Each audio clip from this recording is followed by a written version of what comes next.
माना जाता है सवाल पूछने को। एग्जाम्पल के तौर पे आप भारतीय परंपरा का कोई भी ग्रंथ उठा के देख लीजिए, कोई भी शास्त्र उठा के देख लीजिए, सबसे बड़ा भारतीय परंपरा में भगवत गीता का महत्व सबसे ज्यादा होता है। भगवत गीता पढ़ा है किसी आप में से किसी ने? नाम तो सुना होगा ना।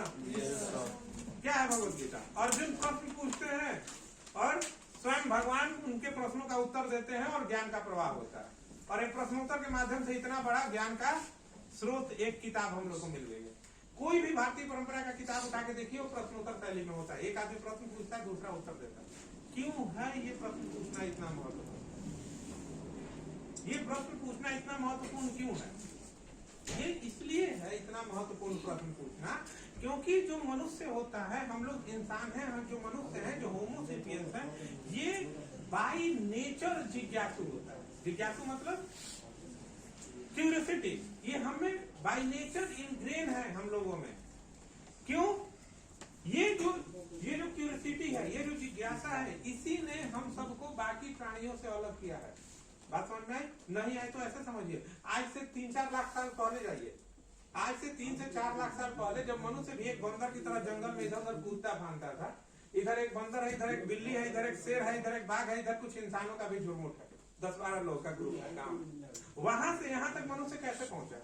सिर्फ अपनी क्यूरियोसिटी की वजह से। 2 पत्थर लड़े, चिंगारी निकली, पत्तों पर गिरी, आग लग गई। बंदर को ये देख के जिज्ञासा नहीं आई, लेकिन वहां पे जो आदमी था, जो होमो सेपियंस था, उसके मन में जिज्ञासा आई कि यार ऐसा क्या हो गया? क्यों ये आग कैसे लग गई? इससे गर्मी आ रही है, क्यों आ रही है? हम क्या कर सकते हैं? अच्छा, पत्थर लड़ा तो इससे चिंगारी आई, तो इससे पत्तों पे गिरा तो आग बन गई।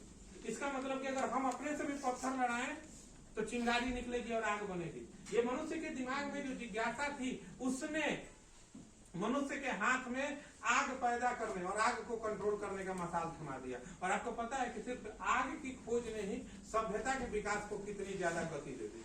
पता है कि नहीं पता? समझ में आ रही चीजें? और एग्जाम्पल से समझिए, आज से लगभग 15,000 से 20,000 साल हो जब खेती की शुरुआत हुई थी, कैसे हुई थी? हमारे ही किसी पूर्वज ने ऐसे बैठा था कि उसे जंगल में से फल तोड़ के खा रहा था। उसने फल खाया और बीज को पास में फेंक दिया। बरसात हुई और 1 हफ्ते बाद उसको देखा कि अरे वहां पे एक पौधा उग गया जहां हमने बीज फेंका था। मुझे ना, उसके दिमाग में जिज्ञासा उठी कि हमने तो यहाँ पे एक बीज फेंका था, ये पौधा कहाँ से आ गया? उस जिज्ञासा के लिए फिर से एक फल खाया, फिर से एक फल को, बीज को जमीन पर रख दिया, फिर बरसात हुई और उसमें से अगली बार फिर फल, एक पौधा निकल गया। तब उसके दिमाग में आया कि नहीं, इसका मतलब कि अगर हम बीज को, फल के खाने के बाद जो बचता है बीज, उसको जब हम कहीं जमीन में रख देते हैं और उसके ऊपर से पानी पड़ जाता है, तो उसमें से एक पौधा निकलता है जो बड़ा होकर हमको फिर से फल देता है। और इस तरह शुरुआत हुई होगी खेती की। बुझे ना? मतलब कि सवाल पूछना है। सबसे पहला स्टेप क्या है कि दिमाग में सवाल आना चाहिए। दिमाग में सवाल आना चाहिए।